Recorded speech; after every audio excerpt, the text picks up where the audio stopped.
gosto ingênuo, um humor inocente que conquistou milhares de pessoas de idades e gerações distintas. Desde a década de 70, seus personagens produzem um sucesso inesgotável. Em plena era HD, crianças, adultos e idosos ainda assistem seu programa com baixíssima qualidade de imagem, sempre os mesmos episódios. Por que será? O que fez Roberto Gomes Bolanhos, conhecido como X-Pirito, se tornar um mito televisivo há mais de 40 anos? Chaves, sem sombra de dúvidas, é um dos seriados mais famosos da América Latina.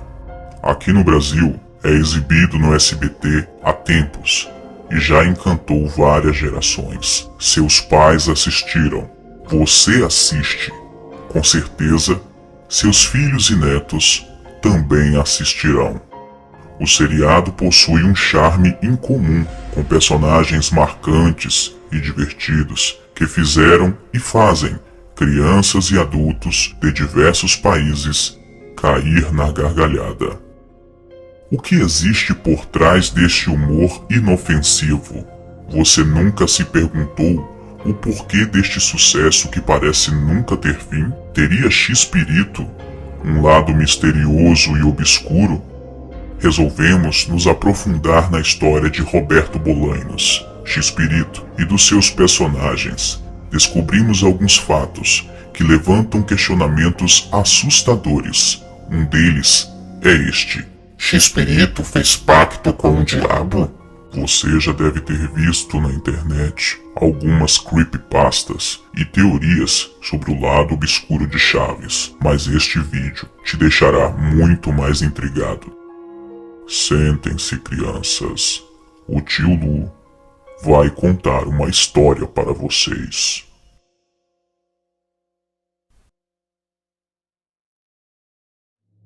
Chaves. Satanismo diabólico. Roberto Gomes Bolanhos, mais conhecido como X-Pirito, nasceu na cidade do México dia 21 de fevereiro de 1929 e morreu em Cancún no dia 28 de novembro de 2014. Foi um respeitado e premiado ator, escritor, comediante, dramaturgo, compositor e diretor de televisão mexicano.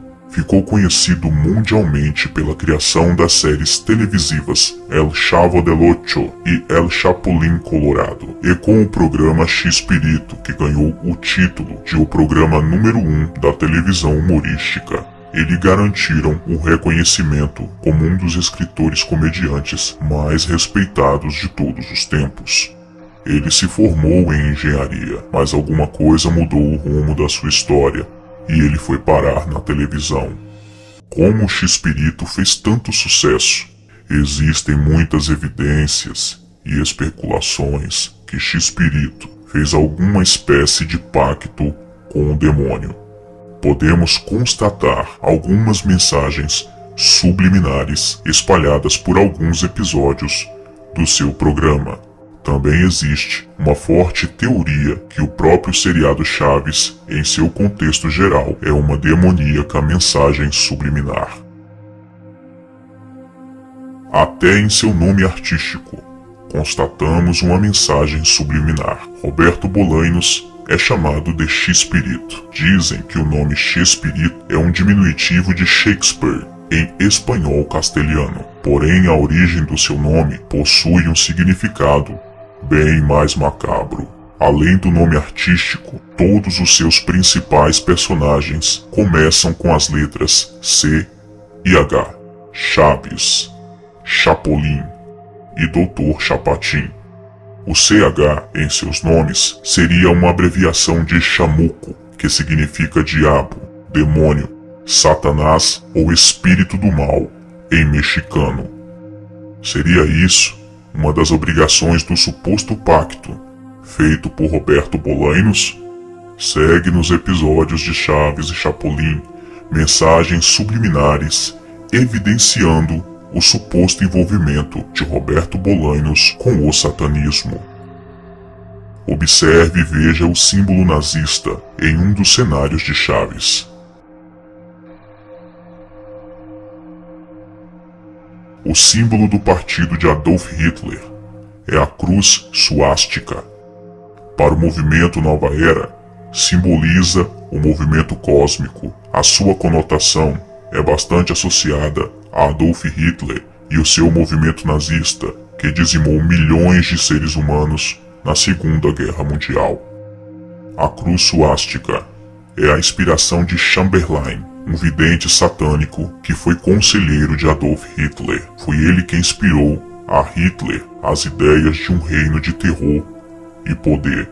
Este é um símbolo do ocultismo, muito usado hoje pelos satanistas. Foi adaptado por Adolf Hitler em 1920 como o símbolo do nazismo. Seria apenas uma coincidência o símbolo nazista em um seriado infantil? Agora observe o cardápio do restaurante da Dona Florinda.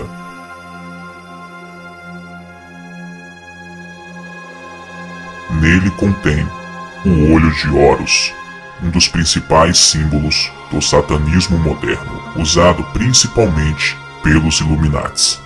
Se você acompanha o canal Tio Lu, você já viu que este símbolo foi ingressado ao satanismo através de Aleister Crowley, o maior satanista de todos os tempos. Assista depois o vídeo O Maior Satanista do Mundo, o Apóstolo de Lúcifer. Nesta outra cena, fica clara a evidência do satanismo no seriado Chaves. Observe que Dona Florinda faz o gesto satânico 2 vezes.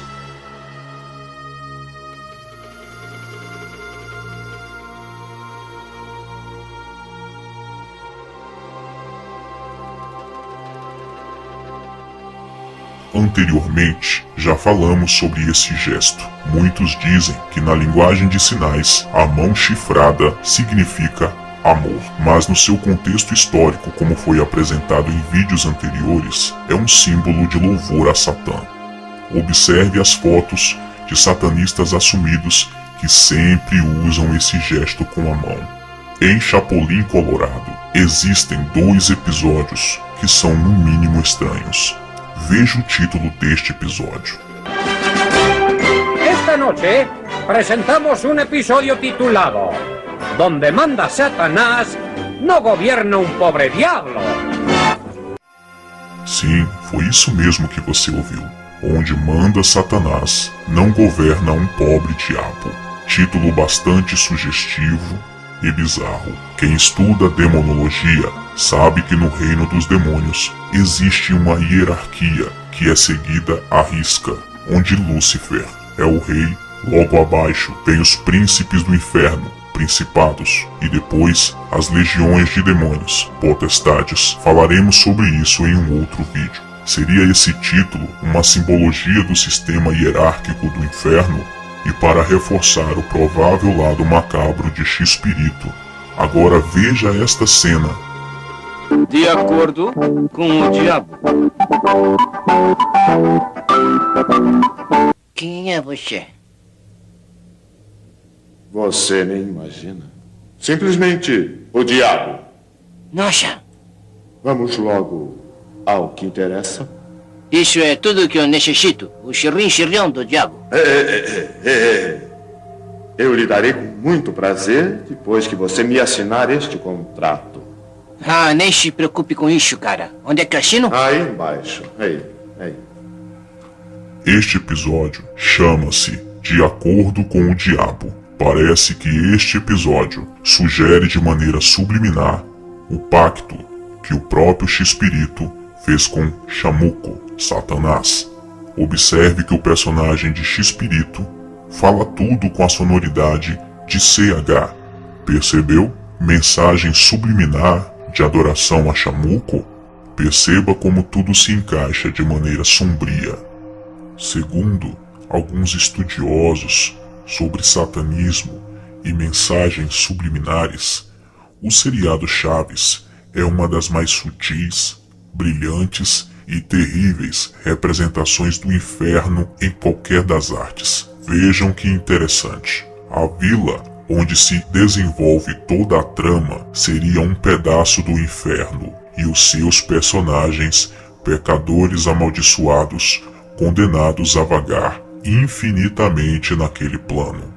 Agora entenda melhor essa história. No México, o programa Chaves é intitulado como El Chavo del Ocho, que traduzindo para o português significa o moleque do 8, numa referência ao número da casa na qual o protagonista, no caso Chaves, mora.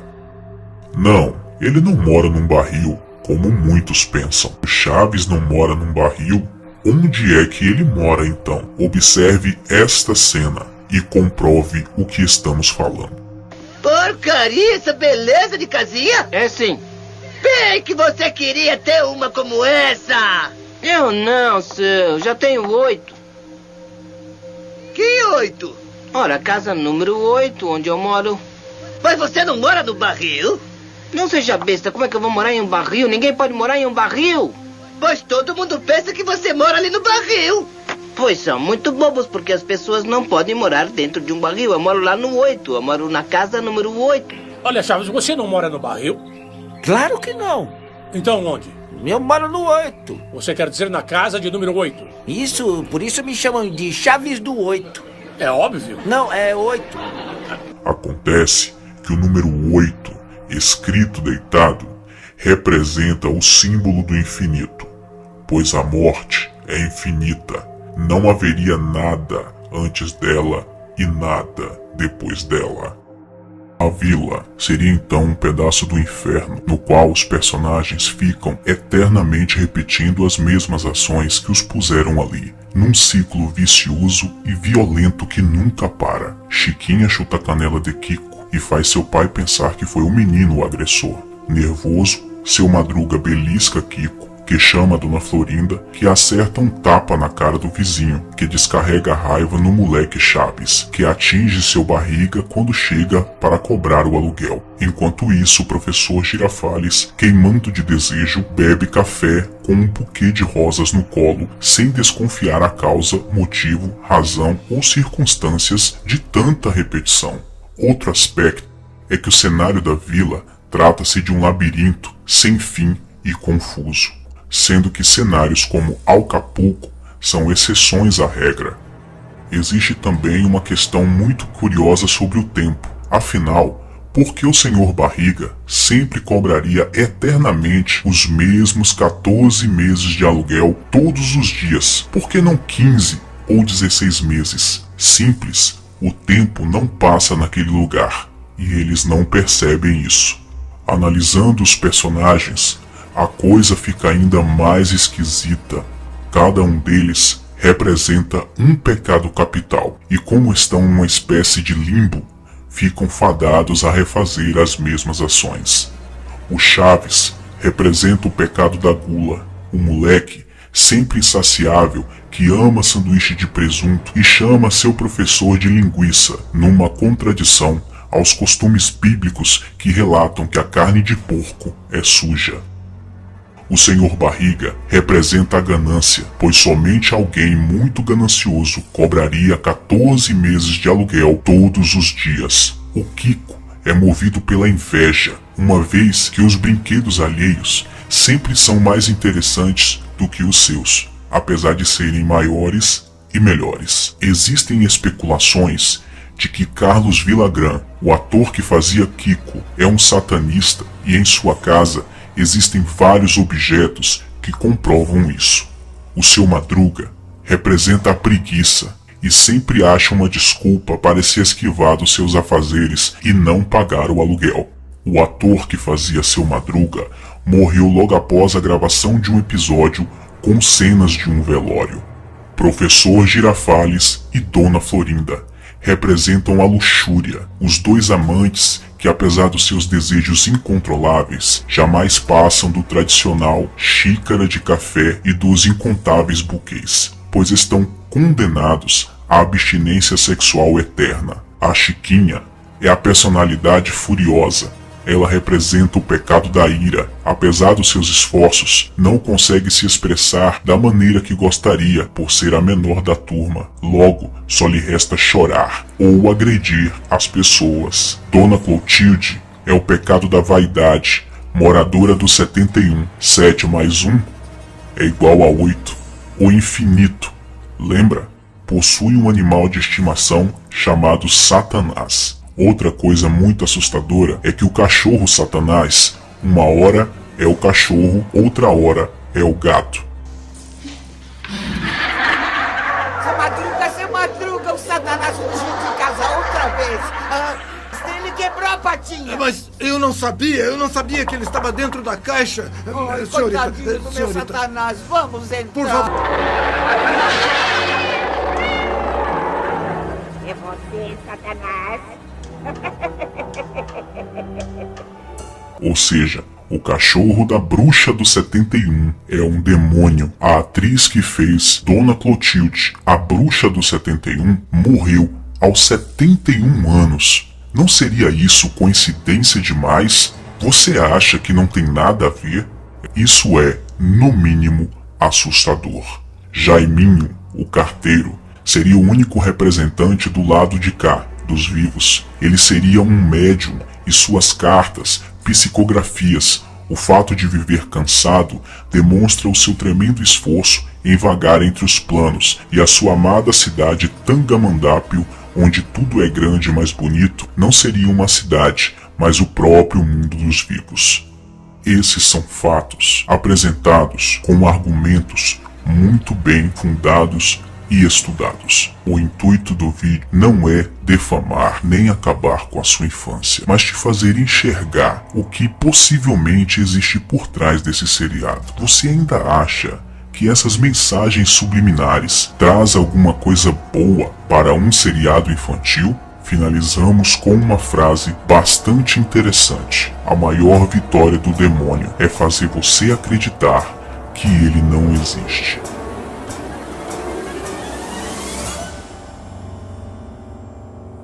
Obrigado por assistir a mais um vídeo bizarro deste canal. Curta a página Tio Lu no Facebook. O link está na descrição do vídeo. Inscreva-se no canal e participe da minha creche de crianças obscuras. Vídeos aqui no canal toda segunda, quarta e sexta às 19 horas, às vezes no sábado. Até o próximo vídeo. Um beijo do Tio Lu. Sonhem comigo.